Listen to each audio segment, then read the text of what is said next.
اے دوست تجھے کیا معلوم بازار میں وہ کپڑا پہنچ چکا ہو جسے تیرا کفن بننا ہے. اے دوست تجھے کیا معلوم بازار میں وہ کپڑا پہنچ چکا ہو جسے تیرا کفن بننا ہے.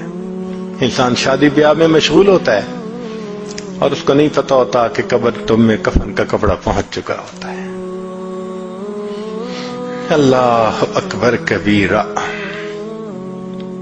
ایک آدمی کو دشمن نے قتل کیا اور نہر کے اندر ڈال دیا.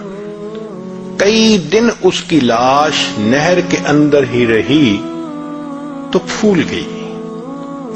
ایسی پھول گئی کہ جب اس کو نکالا گیا تو پتہ نہیں چلتا تھا کہ یہ کون ہے کون نہیں. پہچاننا مشکل تھا. یہ بھی پتہ نہیں تھا کہ کس شہر کا ہے.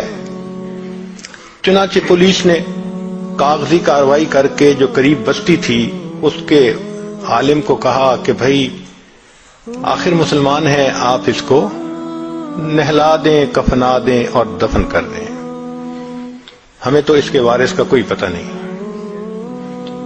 لو جی، امام صاحب نے بستی والوں کو کہا کہ لوگوں نہلا تو میں دوں گا، میرے پاس کفن کے پیسے تو نہیں ہیں، تو کفن کے پیسے دو. دیہاتی علاقوں میں لوگوں کے پاس کھانے پینے کے لیے چیزیں تو ہوتی ہیں، سپینڈنگ کیپیسٹی نہیں ہوتی، کیش نہیں ہوتا. انہوں نے کہا مولانا اعلان کر دو مسجد میں. بستی میں اعلان ہوا، لوگوں لاوارث نعش ہے، کفن خریدنا ہے، اس کا چندہ کرو. کوئی 5 روپے لایا، کوئی 10 روپے لایا. آدھا گھنٹہ اعلان ہوتا رہا لاوارث نعش، اور پھر جا کے پیسے پورے ہوئے تو اس کو کفن دے کے اس کا جنازہ پڑھا کے اس کو دفن کر دیا گیا.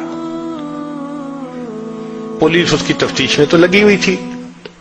3 مہینے کے بعد کیس کی حقیقت کھلی تو پتہ چلا کہ وہ ایک علاقے میں ایک پورے گاؤں کا نمبردار تھا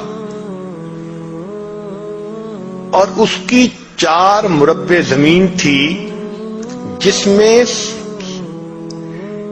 فروٹ کا گارڈن بنا ہوا تھا. کروڑوں پتی تھا، کروڑوں روپیہ اس کے بینک اکاؤنٹ میں تھا اور اس کے 4 جوان العمر بیٹے تھے.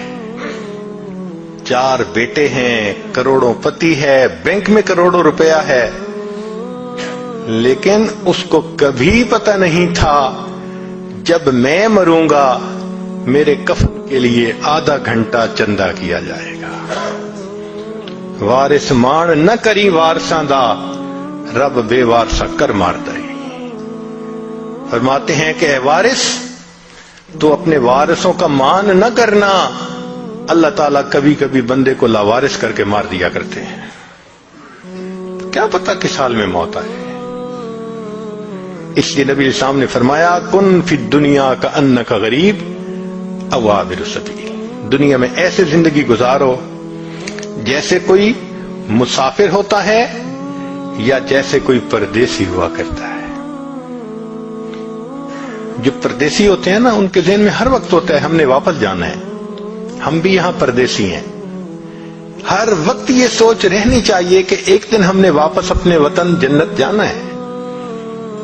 مگر غفلت آ جاتی ہے، اور غفلت بھی کیسی کہ بندے کو مرنا یاد ہی نہیں.